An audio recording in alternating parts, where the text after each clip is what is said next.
a great panel put together here to really kind of really focusing on educating, really targeting nascent early stage companies that are looking to raise funds, looking to start to engage with investors. And this is really, once again, about getting you guys ready to go out in the real world and hunt, kill, and eat funds from the venture community, right?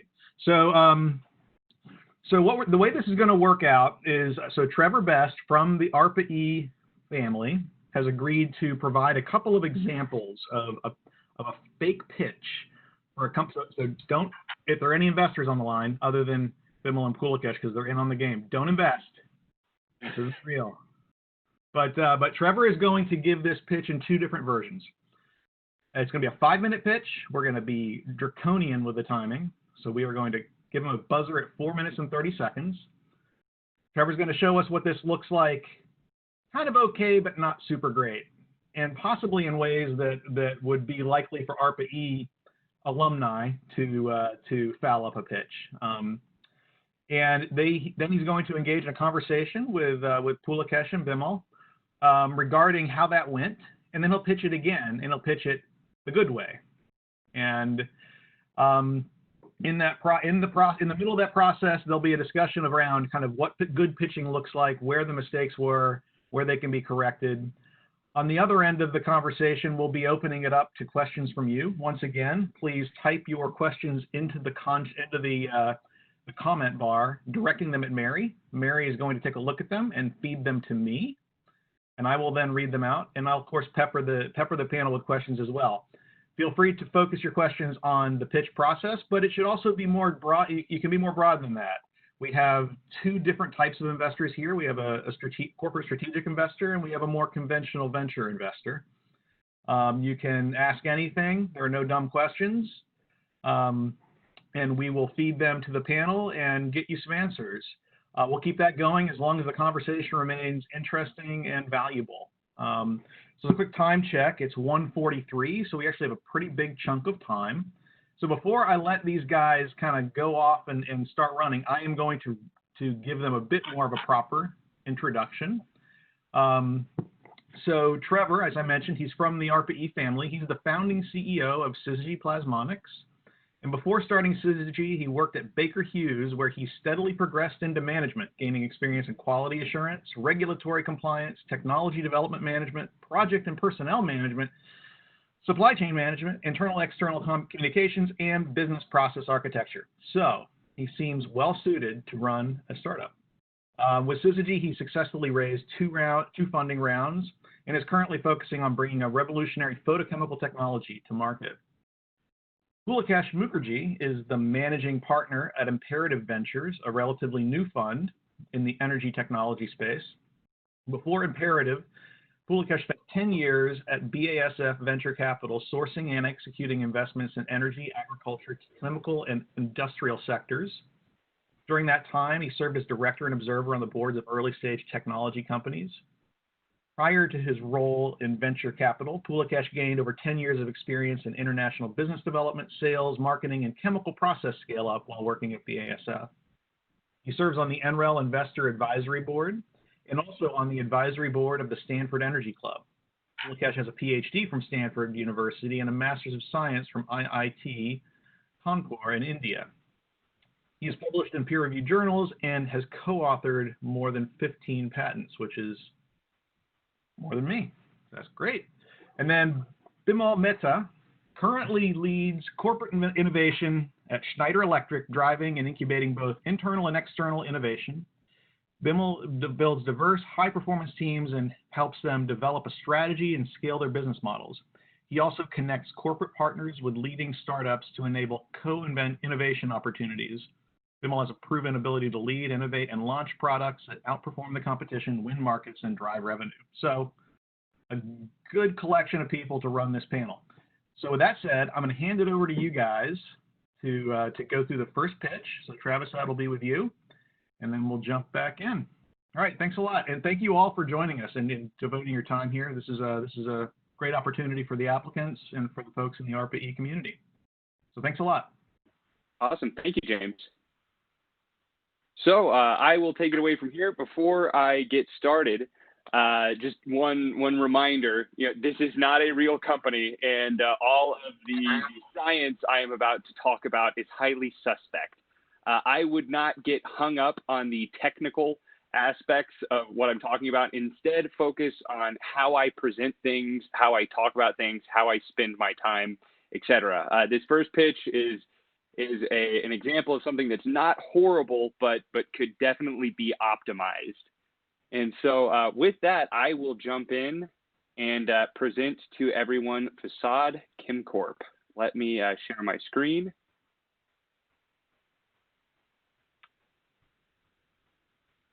Awesome.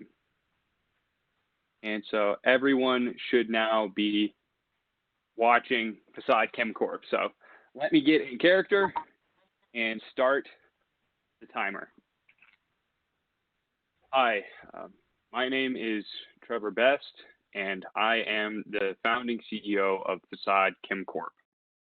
At Facade, we are working to forever change the chemical manufacturing industry. So today I'm going to talk about, a hook and tell you why we're exciting. Then I'm going to talk about thin film resistive heating. I'm going to talk about our system that we're making. I'm going to talk about our potential customers, our market and commercialization, and our operations model that we will use to bring this to market. And finally, our team.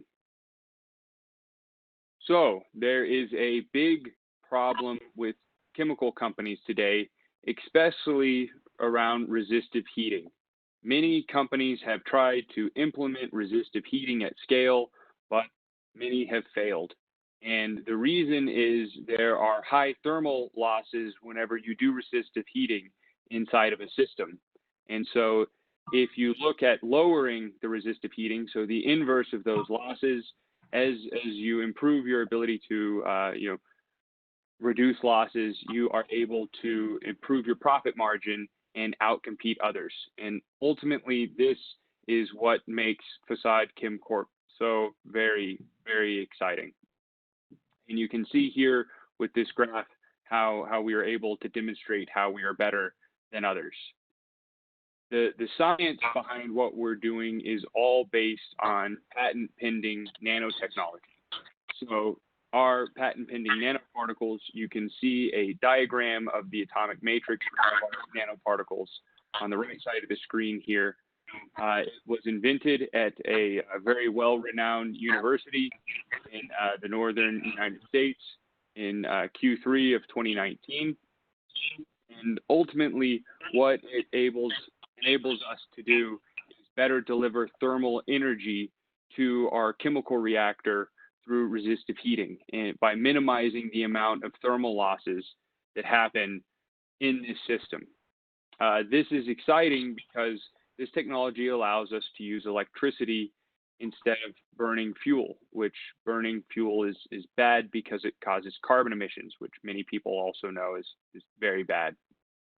So this science resolves many of the issues that have prevented other companies that use resistive heating to energize their chemical reactors. Resolving these issues helps us in our value proposition. So what we are using this for is to build what we call a thin film electrochemical reactor. And so we basically use thin film technology and electroplating to coat the inside of very, very tiny reactor tubes. These reactor tubes are much smaller than 1 millimeter. And our technology allows for a very uniform coating and a uniform thermal surface inside of the reactor, which, given the reactor size, it enables us to have a very, very high surface area and lots of area for the reactions to happen. Here you can see a TEM of our coating, and the close proximity of the nanoparticles and the way in which they interlink with one another is what enables this high conductivity of thermal energy across the surface and for very, very uniform thermal distribution. This was pioneered at the university I mentioned by a very well-respected researcher, Mr. Doc Brown. Some of you may have heard of him. And it has been published in a number of leading and very important journals around the world. And as you can see, our electroplating process enables us to apply this very effectively into this reactor tube design. The catalyst improves on a number of metrics that people care about. And so you can see from these graphs how different variations of the catalyst, reduce the thermal conductivity on the left. You can see how the thermal conductivity actually improves over time in the graph on the right, and you can see in the bottom right how we are actually able to improve thermal conductivity over many competitors. And you can also see in the graph on the bottom right how we have used this technology. So I don't have much time. So our reactor design has lots of very thin tubes that we put in together. We can do many, many different kinds of chemical reactions. There are many customers that are interested in our technology and a huge market case. Many billions of dollars could be made. Lots of competition, but we are the best. We have a very detailed commercialization plan. We have a very detailed sales forecast. Our operations model will help us bring this to scale, which has been very well thought out. We have a very strong team, including myself and my co-founder, who have many years of experience in this. Our co-founders, the technology inventors from the university I had mentioned, and we have a really, really fantastic advisory board. And so what we are looking for, we are raising seed capital. We are trying to build prototypes and execute on the commercialization plans, and then we will enter the market or license the technology.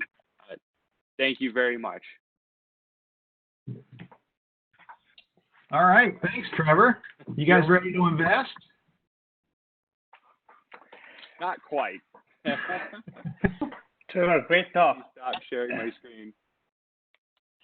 So let's, gentlemen, let's talk about what went wrong with that pitch. Would one of you like to start, or should I just jump in with some comments? I can start. Obviously it was very monotonous. The excitement about why you are in it was not very evident. And, I think you talked a lot about the science of it, but not really what is the problem statement and why should customers care. At the end, in terms of it's a pitch to do what? Are you looking for a corporate partnership or looking for money? And what are you going to do with that? Those were some of the key things which I kind of noted. And I'll let Pulakes chime in and let the conversation go. Sure. So, Bimal, I agree with that. And Trevor, as you're presenting, I was just taking a couple of notes like I would do in a normal circumstance.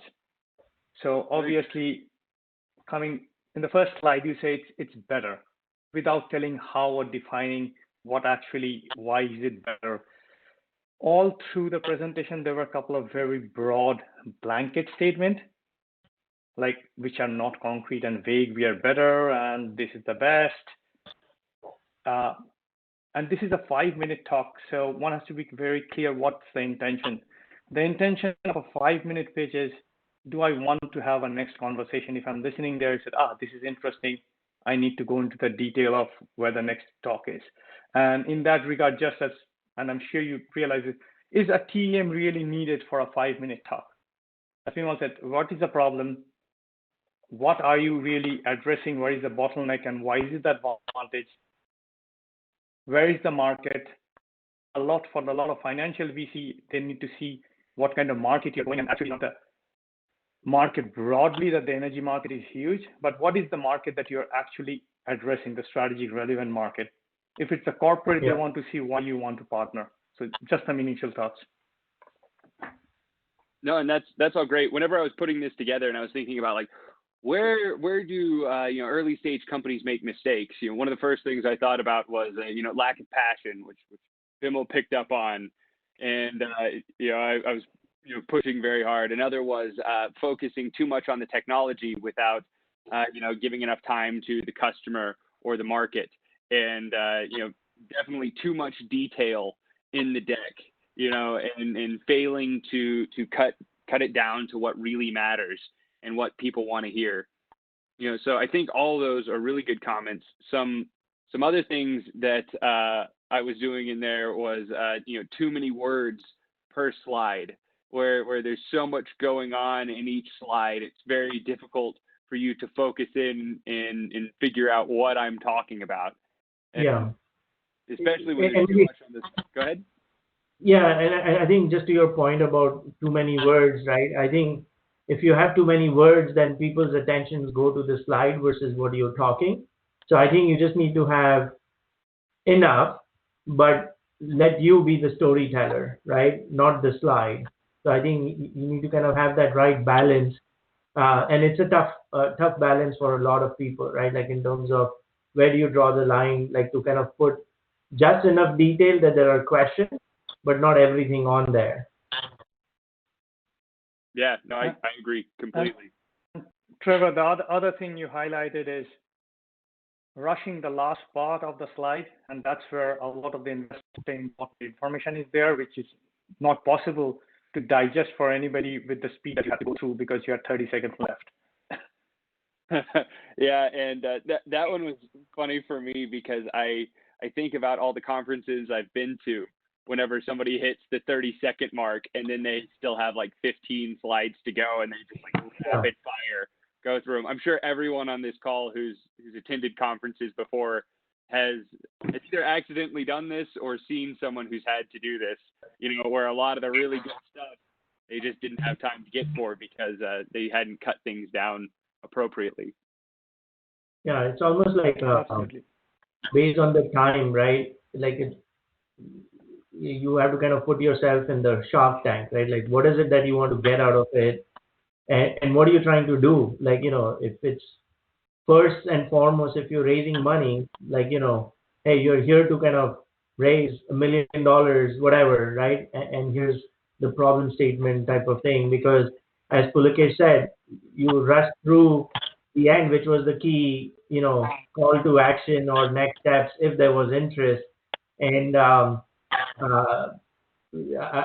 think along with that would have been like, you know, some kind of what do you intend to do? I think you kind of broadly said, you know, commercialization, etc. But I think those are some of the key aspects that we also look into, right? Like, is this team, you know, capable to execute? Like a lot of people have ideas.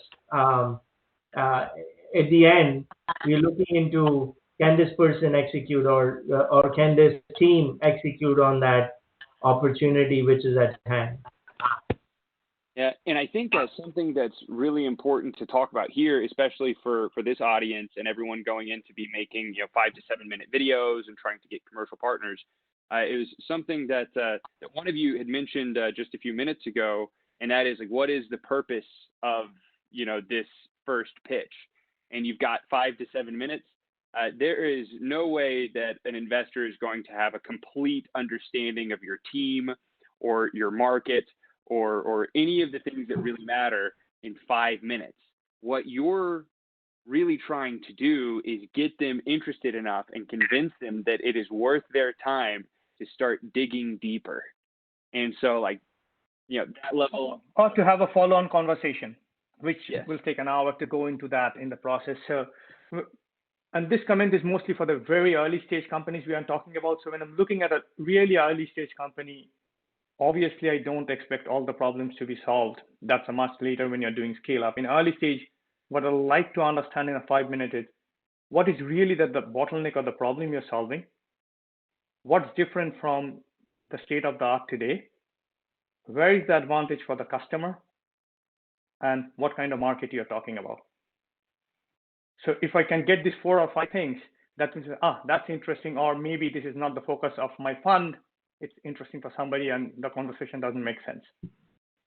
Yeah, and just to add to what Pulak said, right? Like, I think in terms of the market size, like, is it, what we are trying to gauge is this like a problem for a customer of one or many, right? Like, is it industry specific, or is also like from a Schneider perspective at times, is it like cross line of business, right? So we are also looking at transversal topics that can this be applied not just to one industry, but multiple industries or multiple segments or multiple product lines. So, that's what we are trying to understand initially to kind of engage at a later stage.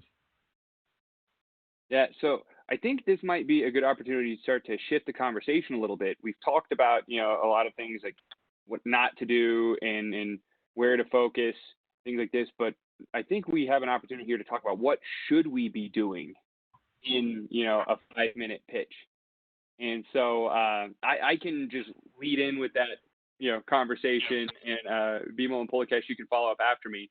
The most important thing that you can do in a 5 to 7 minute pitch is, be passionate about what you're talking about. And that can be different with different people, but find a way to tap into your passion and let that shine through. Let people know that you enjoy being here, and that, you have something that you feel very strongly matters. Another thing is be very clear and concise. Never say 20 words when 5 will do. And that takes a lot of practice and thinking before you go in.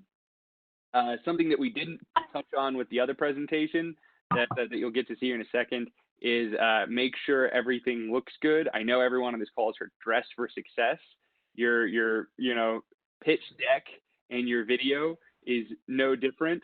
If you do make a video with your home camera and it looks like something that should be on TikTok instead of something that should be, sent to an investor, then maybe you should rethink things. Take some time to dress up your environment, make sure the lighting is well. Like, I'm sitting in front of the window right now because if I flip this around, I get backlit and no one can see me, as they mentioned. But same if you're presenting content like a deck, paying a graphic designer to go through it and touch it up before you send it out to the world can do quite a bit, because this is people's first impression of you. So Bimal, Pulikesh, would you like to add anything on what works well? Sure. So as I mentioned, I'm looking for the difference, but also a common issue that I see for early stage is not differentiating where they are and what they want to do. So they said, "Oh, we are better, and we will be cheaper on the cost structure." The question is, what have you already done? And I understand being early stage, you are not there. And what is the pathway for you to reach there is what I'm looking forward. And when I cannot differentiate what you have actually done versus what you're planning, that leads to more confusion. Yeah, and just to add to what Pulikesh said, right? I think it's also being early stage. I think we are aware that you may not have all the answers, right? But I think you kind of have the ability to convince that you are a problem solver and figure out the way forward, right? That you have a game plan, and that's kind of a direction you're headed in. And everybody knows that a lot of times the startups pivot or kind of have a new way of doing things, or figure out what will work better based on more customer discovery, or after that first initial early adopter customer, or you learn more, and maybe that will help to get your product better defined or in a better place. So but I think it's kind of having the conviction that what you are attacking is a big problem, that it's a problem for all, a lot of customers for that segment or industry, and how you're trying to tackle it, and what have you done already. Again, it depends on the stage, whether it's deep tech software, and also whether the product's in beta or looking for early adopters, or you're kind of ready to get on to the next stage. So it depends on the stage of where you are in that life cycle. This is great.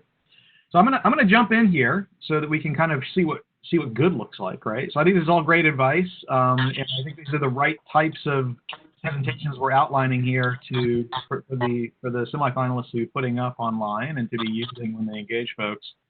So I want to see what good looks like now. So before we do that, two things. One, your screen was a bit blinky last go round. So I think if we can, what we're going to do is we're going to have Mary take over the screen and present.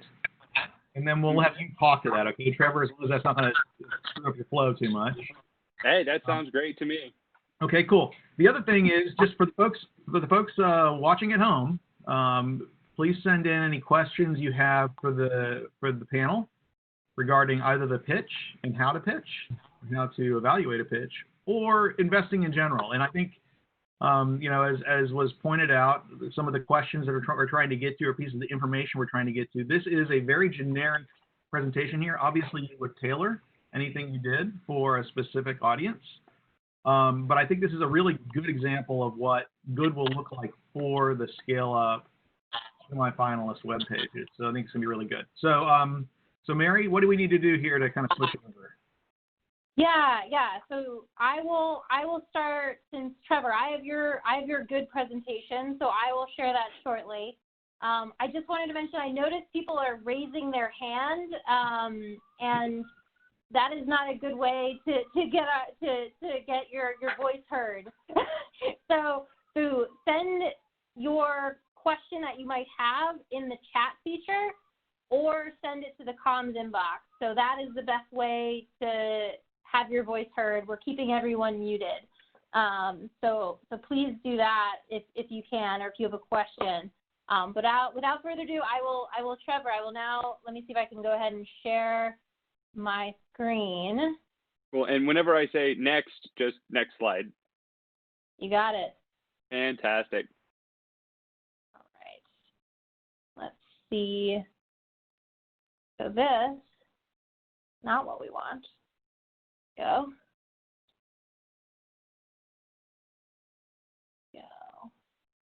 I believe this is.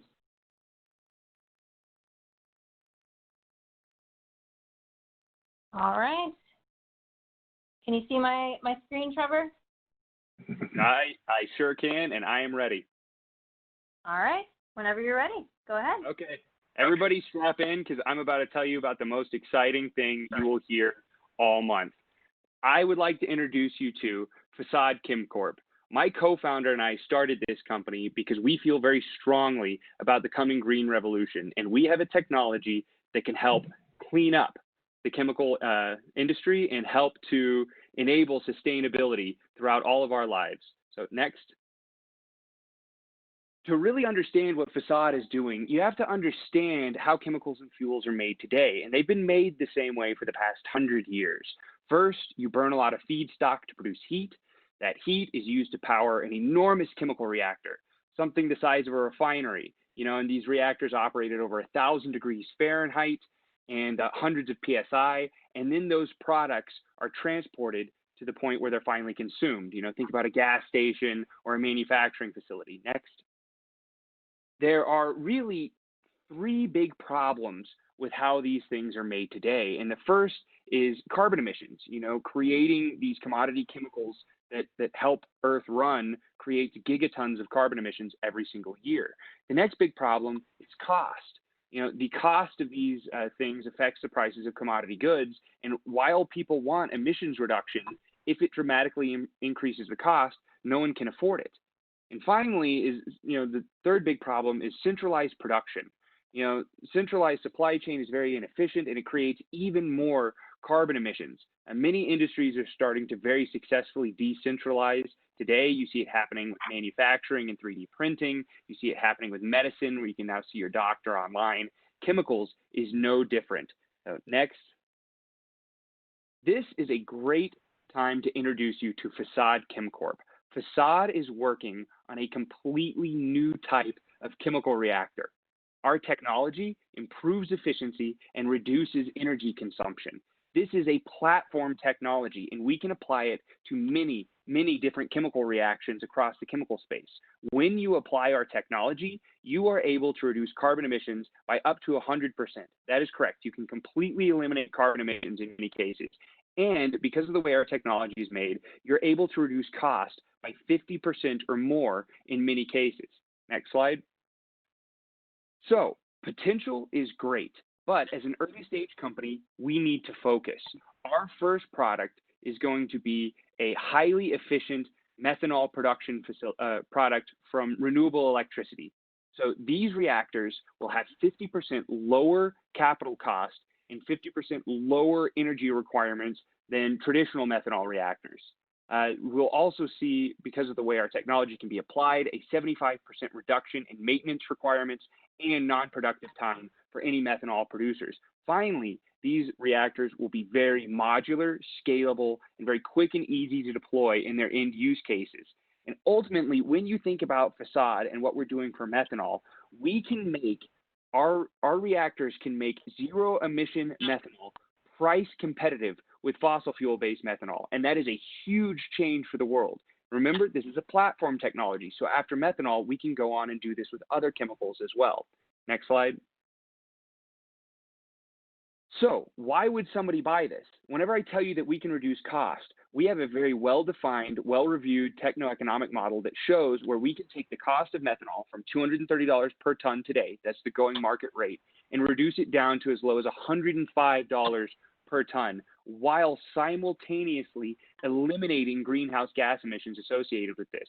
So in effect, we can make this a cheaper, cleaner chemical. Because of the way our reactor works, we get improved operational abilities. It is much easier to start or stop on demand, and you also get greatly reduced maintenance costs from a lower downtime, so less non-productive time, which is a key consideration for our industrial partners. Next slide. So, this all sounds great, but how do we do it? We use resistive heating instead of burning fuel to perform chemical reactions. Our resistive heating can be powered with renewable electricity. Because we don't need to burn fuel, this eliminates the carbon footprint associated with our operations. The secret sauce is the world's highest thermally conductive thin film catalyst. And you can see here, compared against the next best, thin film catalyst, thermal conductivity, we have a much, much higher thermal efficiency. And what this means is that we are just much, much better able at delivering energy to the catalyst, where it's needed to perform those chemical reactions. That improved efficiency is how we get our cost reductions. It is how we are able to achieve this value proposition that I'm talking about. You can see a picture of our thin film catalyst there on the left. Next slide. 30 seconds.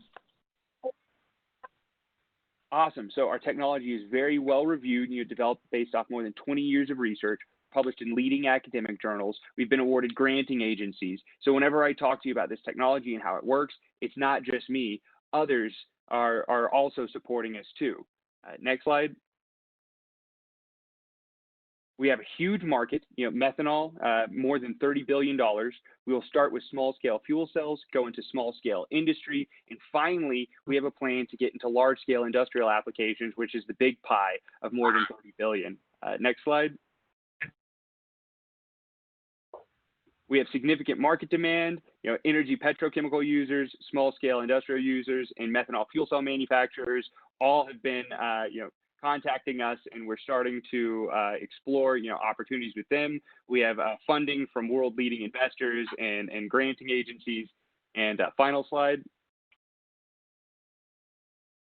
And we are supported by a world-class team. Myself and my co-founder and the technology inventors form the team. We have a lot of experience commercializing new technologies. Our advisory board is so good, you might call them superheroes. And we are supported by some of the best investors on earth. The only person missing from this slide is you. If you are somebody in the industrial space who's interested in methanol, or you are an investor in the green technology space, you should absolutely come talk to us. Thank you very much for your time. And I know we had one more slide, but I probably should have spent more time practicing to get this down to 5 minutes. But what everyone should see here is this is a much more refined version of the pitch. Timing could still use a little work. The last slide has the asks, lets the audience know who we're looking for and if we're a good contact. And so, yeah, I'd love to open up to any questions. Well, Mary's ruthless on the timing. I thought that. I know, I'm ruthless. I'm ruthless, Trevor. You got to watch out. So, Trevor, do you take Venmo? Because no, we only take Cash App. I'm sorry. Cash App? Okay, got it. I might be dating myself with that Venmo reference. That was nice. I'm surprised you didn't offer Bitcoin or something. Well, I don't know. It's too volatile. That's my other company. So great. I guess let's get the quick reactions from Pulikesh and Bimal on the new and improved version of the pitch. So go ahead. Bimal, you want to go first? Okay, let me go. So compared to the other pitch, and I was again taking notes, is what do I like and why I liked it? Is first, he starts off by putting things in context and giving a perspective of the big picture, and then nailing it down to the specifics of the application. Like he talks about why did he create the company, its emission. Everybody wants to solve the emission problem, but what is the major bottleneck? It's cost. And then highlights a structural change that is happening in the industry about small modular reactor and things. So the driving force of where it can happen. Also, what I really liked was highlight that it's a platform technology. In a lot of places, when I hear the pitch, I said, oh, I can make 30 different chemicals. That's great, but which are you focusing on? So I said, okay, it's a platform technology. It's not a one-trick pony, but we'll start with methanol. We'll go to this market, which is small, and then go to more commoditized as we learn the expertise. Also, for me, it was interesting, given the technical background, is it points out that the present catalyst is 7% versus 87%. If I'm putting a venture hat on, we are not looking at the optimization. If it is 7% to 10%, that's an optimization play. Here, this is a huge difference, a step change, which will have an impact, because you have to always keep in mind that the incumbents will optimize. So unless you have a 30 to 50% advantage in especially a commodity industry, that's a very difficult game. So overall, the story makes sense. Okay, that's an advantage. If they are able to do that, that's a huge potential. And if it is, even if it's not 80% better, it will be 60% or 50% better. Yeah, great. Yeah, so I think just to add, I think the opening hook was really good, right? Like, why would somebody care, even if it is their money or from a corporate partnership? Like both the mission of emissions, reducing emissions, as well as the sustainability aspect, which is on top of mind for a lot of the folks, right? So I think it was a great hook to kind of get people interested in listening to what you have to say and what you're trying to do about it. And then I think for the most part, you did everything which you didn't in that first part, right? The bad deck, that you kind of defined the problem statement. You kind of said like what you're kind of doing or trying to solve, as well as what areas you want to kind of go after. And you even covered like, here's the solution, but also at a macro level, like how you kind of, are solving that problem.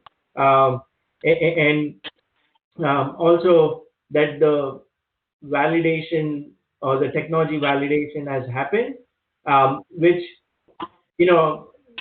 just from the deck, and I know from the interest of time, like you can't go into the details of it, but I think it was a great hook in the sense that, hey, I want to find out more in terms of how is it being validated, or what pilots or test runs have you done besides being on paper, right? Or what is your plan? And the ending of what's the ask, right? In terms of, hey, if you're pitching to a corporate partner, here's what I'm looking for. Or if I'm pitching to a VC, here's what I'm trying to raise. So, you kind of kept it engaged with the right amount of info that, hey, let's talk more type of thing would be the ending statement. Great. Thank you, guys. And one thing just in mindset, and this might be very helpful to everyone on the call, whenever like I'm making those two different decks, I did it with a very different mindset. And this was actually the mindset that I had when we were going to raise our seed round versus the mindset I had whenever I was going to raise our A. And that is, in the beginning, I used to try and explain things in the first meeting. And so first time I've ever made contact with somebody, and I was trying to explain them, for my company, Syzygy, we deal with plasmonic nanoparticles. And so I was trying to explain to people how plasmonic nanoparticles work. And I quickly found that nobody cared. And so I changed my mindset going into our A, and I started getting more comfortable with, making statements and making claims and making sure that I had done the diligence to back up all those claims. And so whenever I have 5 minutes, you just, hey, I have a pathway to get methanol from $230 a ton to $105 a ton. And, we have this technology that can do that. And look, how does our technology compare? You have one big number, that's us, and one tiny number, that's the other guys. And that difference is what allows us to do that. And those claims, I found, that's how you get somebody to go, okay, tell me more. Now you have to have the 10 hours, you have to have the other, 100 slide deck on technology diligence backing all those things up and like how you came to those numbers and all that. But those details aren't really necessary in the first meeting. And so, yeah, you get them hooked, and then you reel them in over the coming weeks and months. And that's another session, though. And here, a lot of the discussion we are doing in early stage, but I know within Scale Up, there are later stage companies. And if it is a later stage company really building a plant, the set of questions are very different. By that time, you expect to know who the customer is, that actually the product work, and the advantage of the performance. And if you're building up a plant, I would like to see if you have an offtake contract, what are the major challenges during the scale up that you expect, or have you done a scale down version of the whole thing? So it's the set of questions are very different depending on the stage of the company that you're in. So in this version of kind of the overview of, what is it, Facade Chemical, I believe is the name of it? Yeah, Facade Chem Corp. So this is we started with this being kind of a generic 5-minute introduction to a traditional venture investor. How would you expect this to be a little bit? How would you expect this to look different if it was focused, say, more toward BIML, right? Like toward more like a strategic investor.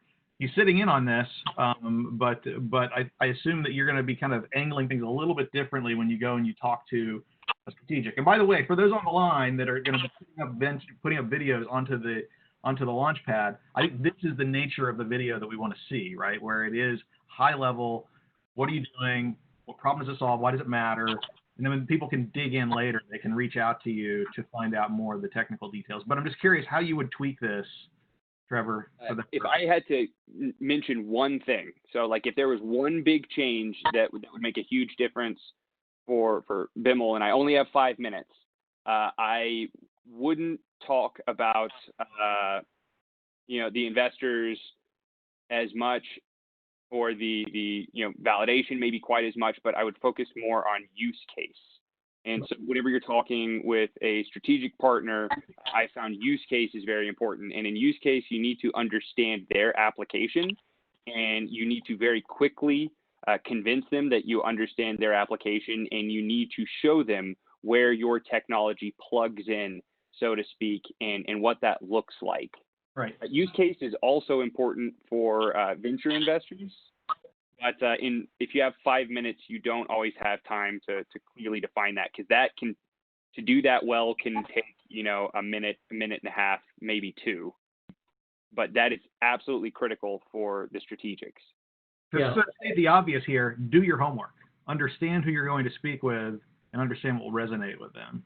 Yeah, and maybe if I can just chime in a little bit, just to add to what Trevor said, right? Like from a corporate venture, again, like what is it that you're looking for? Are you looking for a strategic investor, or like, from a Schneider perspective, we have 2 angles, right? Like, is this something we can use internally at our manufacturing sites or embedded into our products, or is it something we can sell to our customers, right? So it's a different thought process. So in terms of, again, you have to kind of bear in mind who you're talking to or who you are pitching to, and what is the outcome you're looking for.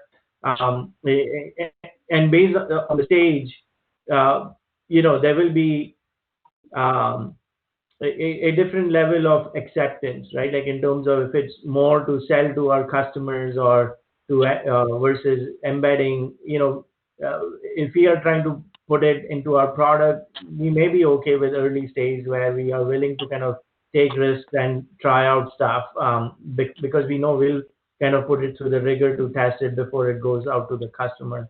But I think if you kind of going to resell or kind of go to the customer, our set of questions are much more stringent and, in terms of validation, both from traction, customer successes, the use cases, and we will do the customer call, right? Like to kind of see, your story kind of check. So this is something to keep in mind. Very good, very good. So I just want to remind the folks online to send in questions if they have them. I know that there have been a few questions around Scale Up Fast Track. As Mary said earlier, we can't answer those today. But what we can do is we can answer questions directed at the pitching panel and the investors here. While we wait for those to come in, I'm gonna just lob a couple out there. So I think you've already kind of spoken to this, Trevor, but maybe.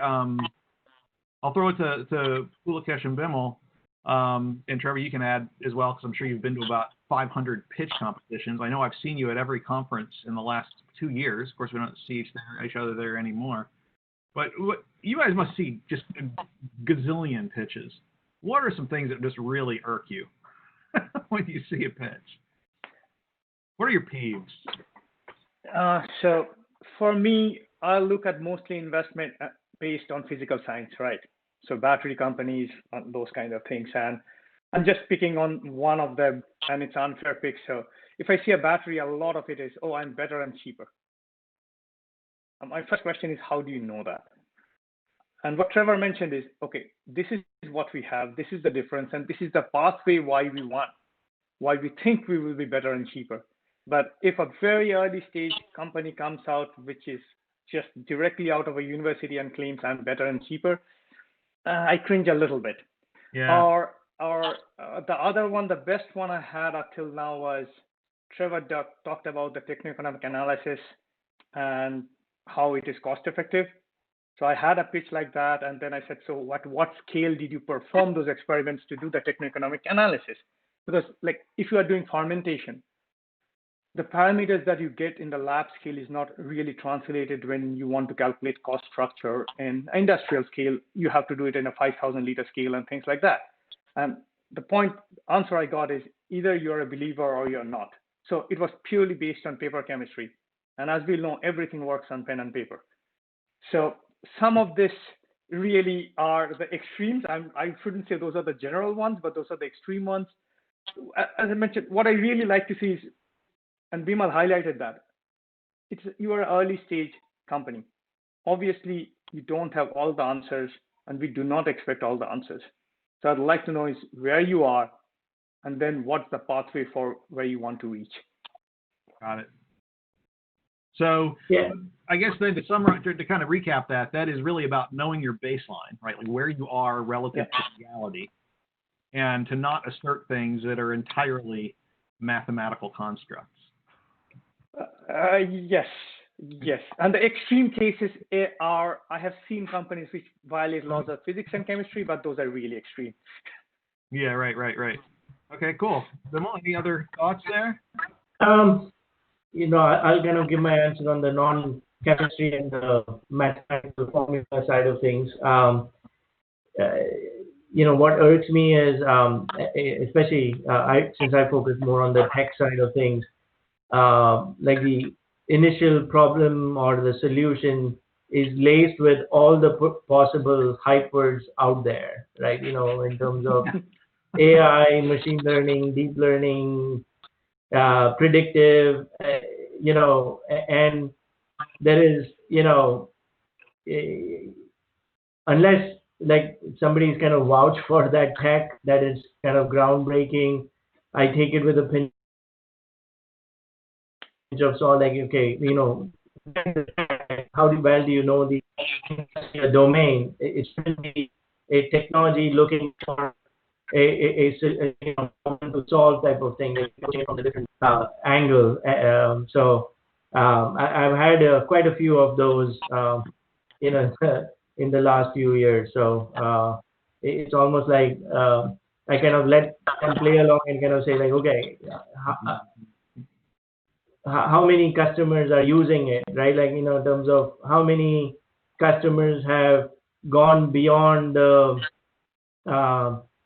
pilots. Like earlier, I think a decade back, we used to say death by PowerPoint. It's now like death by pilots, right? Or POCs. How have you been able to convince the customers to go beyond the POC? Yeah.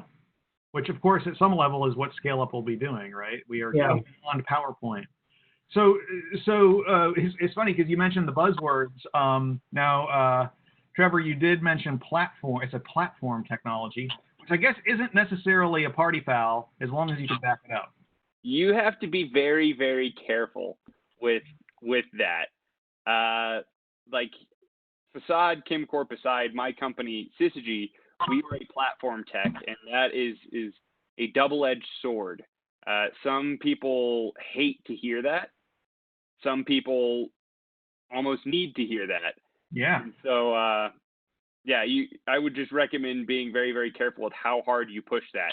I have found a lot of success on just buzzword platform tech specific on only ever teasing that and only really digging into that upon request. Got it. Okay, interesting. So I threw it to Pulikesh and Bimal because they're on the receiving ends of these peeves, but you must be in the audience at any number of pitch events, just like wanting to, like, kind of screaming on the inside, Trevor. So yeah. What are the nails on the chalkboard for you in terms of pitches? So I would say the number one is probably bad design. And I know that this is so funny because it's like we're technology companies, and we're dealing with world-changing technology and at the cutting edge of science. And why should how good the PowerPoint looks matter? But it matters so much. It is the first pass that somebody gets at your company, and if the PowerPoint, one of my mentors always tells me this: if the PowerPoint looks pretty, people think you're smart. And Trevor, it is so true. What I'll add is I will not put it that way. I'll put it as when the PowerPoint looks good, it tells me that there is a clarity of thought. Yeah. And that is what I'm looking for, not necessarily a pretty PowerPoint which is mixed up and jumbled and things thrown up. A clear PowerPoint shows me a clarity of thought and a structured thinking. That is what I'm looking for. Yeah, it's the art of storytelling, right? Like, I think you'll see a lot of YouTube videos or blogs about, the 10 slides which you need in a pitch deck type of thing. But, what I would recommend is pitch it to your family members, like, who have no idea of tech, etc., and see if they get it, right? And what kind of questions they have, and then kind of take it to the next level. Because to Pulakesh's point, that clarity of thought in terms of you're going to be pitching to all kinds of investors or corporate folks who either get the technology or who either get the finance side of things, right? And you need to have that story in a blended way that both sides get it. And then eventually, once you know who you're pitching to, you kind of make adjustments to your story, slight adjustments, or one or two slides here and there, where it's not focused on the tech or the chemistry, but more on the customer side, right? Because that's what, versus corporate would be like, tell me more about the tech. So James, what I can say is when I first joined venture capital, like now more than 10 years back, I honestly thought this 5-minute pitch, why do they do that? I wasn't bought into the idea. But having done this, I think if you should be able to, any CEO should be able to distill what problem they're solving and why this is important in 5 minutes. And I actually really enjoy going to a conference and do this 5 minutes, because within that 5 minutes, you can be in principle, rude enough to say, don't show me the picture of the orangutan hugging the tree. We are here because we understand that's the case. What is the main problem you're solving? Oh, this is great. We should have a follow-on conversation, bringing all my partners and do a 1 to 2 hour pitch where we can go to the detail. I said, oh, this is a space that we do not look at. What you're doing is great, but it's not a good fit for us. Yeah, I mean, it's a filter, right? Can you articulate it? And time is not infinite. Yeah, and I think just to add to that, I think if that clarity of how the pitch is good, even if it's not a good fit, I will be more than willing to kind of, recommend or refer you to somebody who might actually get value out of it, because, just because it's not a focus area for us doesn't, or if we pass, it doesn't mean the pitch or the product is not good. It's just not of our interest, right? But I might refer him to, her or him or her to pull a case because I know he focuses on the chemistry. So whatever, I think that's how you build a lot of the brand name, and also that, it's a lot of it is also the network effect. Right. Sure. Trevor, your second pitch I like, not because things were aligned or the picture were nicer, just that it had a flow which made sense. What I found that is if the design is good, it helps even more, in my experience. Speaking on the clarity of thought, because I think that's very important. There's the notion like simple is beautiful. And I think one of the most powerful exercises any entrepreneur can do is go through and think about how they can simplify their message and distill it to as pure as they possibly can. And like some good examples of this in the 2 decks, in the beginning of the quote unquote bad deck, there was a graph with the inverse of thermal resistivity. And like that is a very complicated thought, and it would take anybody, a fair amount of brain power to just figure out what it is that is being shown there. And while they're sitting there trying to figure that out, they aren't listening to you, and they aren't thinking about your product or what it can do. They're just trying to figure out what it is that they're seeing. And so that's not like a simplified thought. You heard me say it in the second deck, cheaper, cleaner chemicals. Like that's a very simple thought. Now you need to add some stuff to that, but those simplified thoughts, hey, cheaper, cleaner chemicals, methanol, 230 to 105, like those more simple but powerful thoughts will get you a whole lot more than hey, showing the inverse of thermal resistivity helps you to improve your profit margin. I'll just add one more thing to what Trevor just said. If it was just cheaper, simpler chemicals, that's a buzzword to me. But when I hear it's 230 to 105, that's precise. That is where I get interested, instead of the blank statement that there is one level of detail, just looked into the numbers, this is the number versus this is the number. Yeah. Otherwise, it remains a broad generic statement, is cheaper, better, faster. Well, and assuming the 230 is correct, it also shows that the applicant or the pitcher kind of understands the market, right? Yeah. Back to your university example, where I've improved things by 10% relative to this totally irrelevant benchmark, right? Absolutely. Yeah. So I guess I want to flip things around really quickly. So I asked what the VCs, what the peeves of the VCs are. What are the peeves of the pitcher? So Trevor, I'm putting you on the spot here. When you pitch to a venture investor, what are the things that kind of irk you, right? So there's a couple things, to start with one, and I wrote some of these down. Sometimes you will talk to an investor who has made up their mind before they have talked to you, and are not willing to consider new things. And I see this like happen a lot with batteries and hydrogen. And you'll run into investors that are like very, very pro battery. And hey, first off, so my company Syzygy, we're all about hydrogen. And I want to say that I'm personally all about batteries too. I think that batteries are incredible technology that are going to change the world and have not nearly reached their maximum potential yet. But you will run into investors that, are like, hey, Elon Musk calls fuel cells, hydrogen bad. And I'm like, okay, it's great you feel that way, but, are you going to consider anything I'm about to say, or have you already made up your mind? And running into investors that have already made up their mind about certain technology pathways is very frustrating for me. I don't know if we want to talk about that more, but I do have some other ones. I guess the only thing I would say on that, Trevor, is how. So this is interesting, and I think it's kind of fun to talk about in general, because kind of maybe prep some of these folks that are on the line for some of the conversations and the challenges they're going to face. Is there a way to head that off, or is that something you just kind of discover through conversation? The best way to head that off is to fully understand their arguments. And typically in the batteries versus hydrogen space, it's, the arguments are pretty straightforward.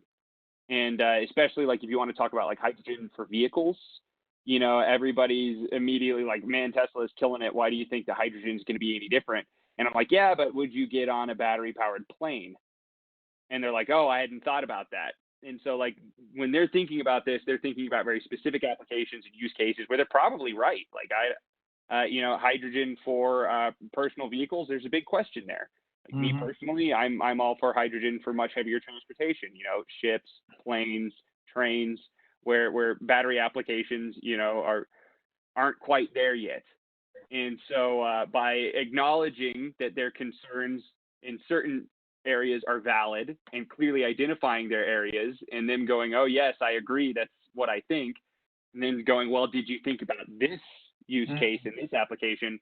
We found that to be effective, but to do that, you have to understand their arguments and kind of nip it in the bud. Say, I'm pretty sure this is probably your argument. And if they confirm that, then you've incurred some credit in your favor. And you can use that credit to go, well, look at this application where I think our technology can work. Great. That's how we've managed to do it. Very cool. In one very specific case. Yeah, no, that's good. That's good. So we're kind of getting in well into the session now. I think that there has been some challenges associated with getting questions in, but one of the questions that did come in, and unfortunately this is not one that I will direct to the panel. I will just answer it myself. So I apologize, guys. Although maybe feel free to chime in and share your thoughts as well. One of the questions was, who is the audience for these pitch? For what we're putting up, this is more of a mechanics of scale up question. We're training people how to do a pitch and how to kind of define and kind of communicate what their technology and their company is all about. The question is, who's the audience for that? And the answer is investors and potential partners, right? So one of the things that we're doing on the ARPA-E side is we are doing a lot of focused outreach to folks within our network that either are check writers or are potential adopters or resources for the development of your technology. And we're going to be directing them into the scale up content that's on the launch pad that Mary and the comms team are pulling together. So that's who you're speaking to. And I know that it's a little awkward to do. Honestly, it's a little awkward to do this just over WebEx. It's certainly awkward to record it and then put it online, right? But the idea is you want to put something out there that once again whets the appetite for folks that you might be that might be interested in your technology and might be interested in participating in a full application with you in some way, either as an investor or as an industry partner. As you all know, you have to have that industry partner letter of interest for the full application. If you don't have that yet, this is a resource to help you do that. And eventually you're going to have funding. If you don't have that yet, this is a way for you to start making connections so that you can start the conversation, so you can get that 5-minute meeting down, so you can get that 2-hour meeting, so you can get that check before the rent is due on your eventual scale up award. So that's what we're focusing on here in terms of who we're focusing, or kind of who you should be thinking about when you record these. Now, obviously, once you start to get some traction with that video, you'll have conversations, and that's where you have to go back, and as the panel has discussed, you got to tailor at that point and really make sure that you're kind of honing your message for the specific audience that you're going after. Yeah, so I just wanted to interject and make sure that that got answered. So rather than kind of completely soak up the entire 2 hours, I wanted to just kind of close out and ask you guys maybe kind of one of the closing questions in our conversation earlier. What is the worst pitch you've seen?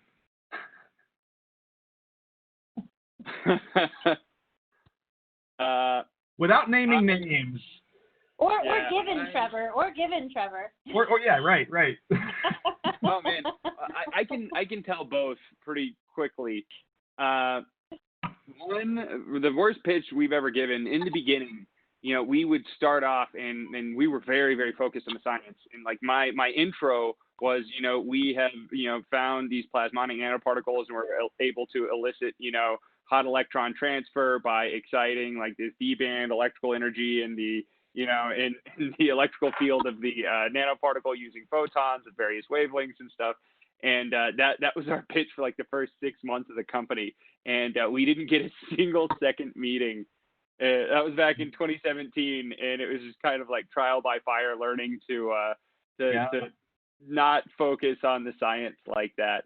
But the worst pitch I have ever seen was a bio company, and a gentleman came with a styrofoam cup full of like algae sludge, and he had 2 styrofoam cups, and he poured the algae sludge from one into another, and it just kind of like into the other cup, and said that he'd found this great algae, and he was like growing it in the pond in his backyard. And he hadn't patented anything, but he would let you buy the company for like $10 million right now. And he asked the room if there were any offers. And I would have sold it too if he could have gotten the offer, right? Yeah, that was an interesting one.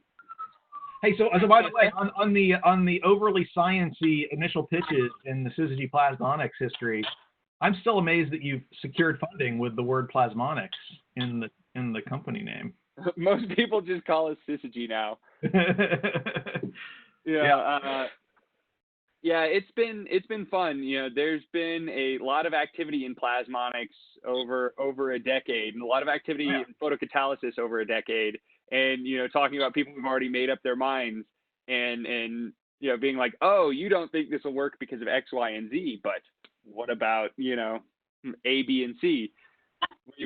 We've been successful in that, so yeah, we're going good. Any other horror stories, Bimal or Pulakash? I think I alluded to at the beginning is that presentation at one I heard in NREL where they did a techno-economic analysis and said that cheaper than a chemical company, and I said, at what scale? They said, you're either a believer or you're not. I had no more question. At what scale? It's whatever scale you punch into the cell over here. Bimal. I think I could have mentioned, like, this was almost like an elevator pitch laced with all the buzzwords in one sentence, where I had no idea what the company did at the end of that statement. It's like I had to ask, like, so what is it that you do? Right. But it's back to the clarity of communication. Well, hey, I tell you what. So this has been excellent. So Trevor, that was I know that you pitch in your sleep, but that was still a lot of work to pull that together. So thanks for the effort. And if it was real, I'd invest. Pulakash and Bimal, this is great. So thank you very much for your time as well. Any other closing words from you, Mary? Yeah, thank you, James, and thank you, the panel. You guys, this was great. I think it'll be hopefully useful to the folks on the line, and then, obviously, I think for ARPA-E participants to come. So thank you so much. So James and Mary,